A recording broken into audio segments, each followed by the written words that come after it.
राष्ट्रवादी काँग्रेस, शरदचंद्र पवार पक्ष आणि काँग्रेस नेत्यांची मुंबईमध्ये बैठक सुरू आहे। ईशान्य मुंबईची जागा मिळवण्याचा राष्ट्रवादीचा प्रयत्न आहे, तर भिवंडीच्या जागेवरती दोन्ही पक्षांची रस्सीखेच सुरू आहे आणि या जागांवर दोन्ही नेत्यांची खलबत देखील सुरू आहे।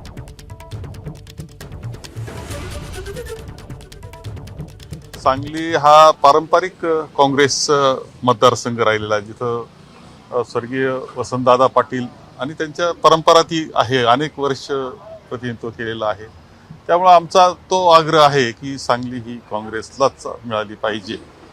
याशिवाय भिवंडी इथे सुद्धा आमचे कार्यकर्ते काम करतायत, केडर काम करतायत, तिथे तो आग्रह आहे।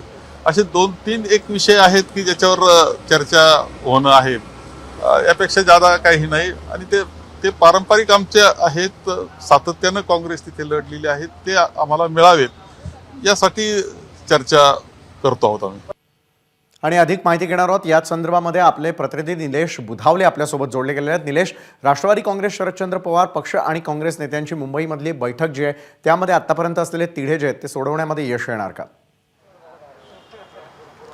विशाल, राष्ट्रवादी काँग्रेस, शरदचंद्र पवार पक्ष आणि काँग्रेस यांच्यामध्ये जी सुरू होती बैठक ती आता बैठक संपलेली आहे। या बैठकीमध्ये प्रामुख्यानं मुंबईतल्या ज्या 6 जागा आहेत त्या अनुषंगाने चर्चा झाल्याची माहिती समोर येते आहे। सध्या शिवसेनेच्या वतीनं 5 जागांवर मुंबईतला दावा करण्यात आलेला आहे, तर काँग्रेसला 1 जागा सोडायला सध्या शिवसेना तयार आहे। यापैकी जर पाहायला गेलं तर राष्ट्रवादी काँग्रेस पक्ष देखील मुंबईमध्ये एखादी सीट आपल्याला मिळते का यासाठी प्रयत्नशील असल्याचं पाहायला मिळतंय।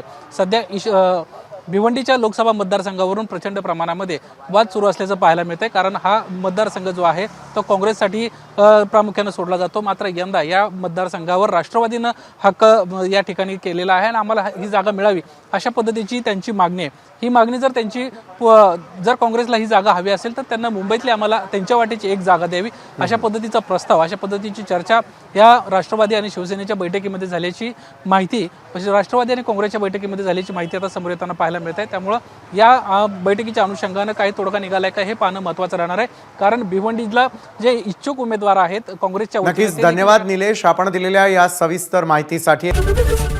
एबीपी माझा, उघडा डोळे बघा नीट।